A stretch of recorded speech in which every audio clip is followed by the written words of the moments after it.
Hi everyone, আরও একটা নতুন ভিডিওতে তোমাদের অনেক অনেক স্বাগত। তো আজকে হচ্ছে সোমবার, আর কাল তো রাতে প্রচুর ঝড় বৃষ্টি হওয়ার কথা ছিল, হয়েও ছিল, বাট আমাদের এদিকে অতটা হয়নি, কিন্তু বৃষ্টি কন্টিনিউয়াসলি এখনও পড়ে চলেছে। আর আমি সকালবেলা উঠে ফ্রেশ হয়ে গেছি, আর এখন একটু টিফিন বানাবো। টিফিনে আজকে ভাত ভাজা করব।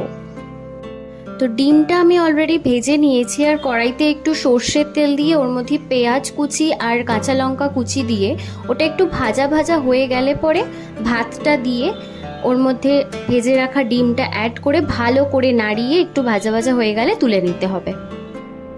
বাইরে তো বৃষ্টি পড়েই চলেছে, আর এর মধ্যে মিস্টার রয় অফিসেও বেরিয়ে গেছে।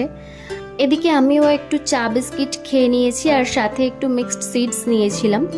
এর মধ্যে ওই pumpkin seeds, sunflower seeds, cashew nuts, almonds, black current এসব থাকে।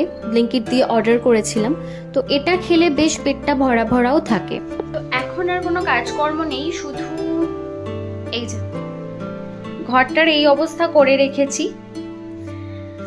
এটা একটু ঠিকঠাক করতে হবে, কারণ কাজের দিদি চলে আসবে। তো তার আগে এগুলো একটু গুছিয়ে নিয়ে দেন আমি স্নান করে ভিডিও এডিট করতে বসবো। তো ভিডিও এডিট করতে করতে অলরেডি দুপুর হয়ে গেছিলো, আর দুপুরবেলা লাঞ্চে মা একটু খিচুড়ি বানিয়েছিল। আর বৃষ্টির দিনে তো এরকম খিচুড়ি হলে আর কিছু লাগেই না। একটু রেস্ট নিয়ে বিকেলবেলা আবার ছাদে গেছিলাম, আর গিয়ে দেখলাম চারিদিকটা এরকম পার্পল কালারের হয়ে আছে। আকাশটাও খুব সুন্দর হালকা পার্পল কালারের লাগছে। আর কালকে ঝড়ের জন্য ছাদটাও ভীষণ নোংরা হয়ে গেছে। সব পাতা টাতা প্যাকেট ফ্যাকেট কোথা থেকে উড়ে উড়ে এসে সব ছাদের মধ্যে পড়েছে। এদিকে আবার এই কাগজ ফুলের গাছটার এই ডালটাতে একটা পিঙ্ক কালারের ফুলের খুব সুন্দর থোকা হয়েছিল, সেটাও ঝড়ে ভেঙে পড়ে গেছে। তারপর ছাদ থেকে নিচে এসে আমি আমার বিএডের প্র্যাকটিকামসের লেখা নিয়ে একটু বসেছিলাম। আর ওদিকে আবার মা রাত্রিবেলা ছোলার ডাল আর লুচি বানানোর প্রিপারেশন নিচ্ছিল। ছোলার ডালটা মা অলরেডি সিদ্ধ করে রেখেছিল, আর ওদিকে ময়দা মাখছিল। ময়দাটা আজকে দই দিয়ে মেখেছিল যাতে লুচিগুলো ভীষণ নরম হয়।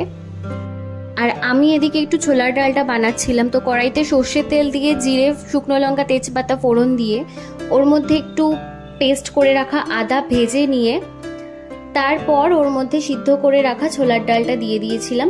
আর ছোলার ডালটা সিদ্ধ করার পর একটু নারকেল কুচি করে ভেজে নিয়ে ওটা ছোলার ডালটার মধ্যে দিয়ে রেখেছিলাম। তারপর একে একে নুন, হলুদ গুঁড়ো, জিরের গুঁড়ো দিয়ে ভালো করে মিক্স করে লাস্টে নামানোর আগে একটু চিনি আর একটু গরম মশলার গুঁড়ো দিয়ে ভালো করে মিক্স করে তারপর নামিয়েছিলাম। আর মা ওদিকে লুচি ভাজাও স্টার্ট করে দিয়েছিল। আর সত্যি কথা বলতে লুচিগুলো ভীষণ সফট আর ফুলকো হয়েছিল। তোমরা কিন্তু কমেন্ট করে অবশ্যই জানিও তোমাদের কার কার লুচি আর সাথে ছোলার ডাল খেতে ভালো লাগে। তো আজকের ব্লগটাও এখানেই শেষ করছি। দেখা হচ্ছে নেক্সট কোনো ব্লগে। ততক্ষণ সবাই ভালো থেকো, সুস্থ থেকো। আর যদি আমার ভিডিওটা ভালো লাগে তাহলে প্লিজ একটু সাবস্ক্রাইব করে দিও।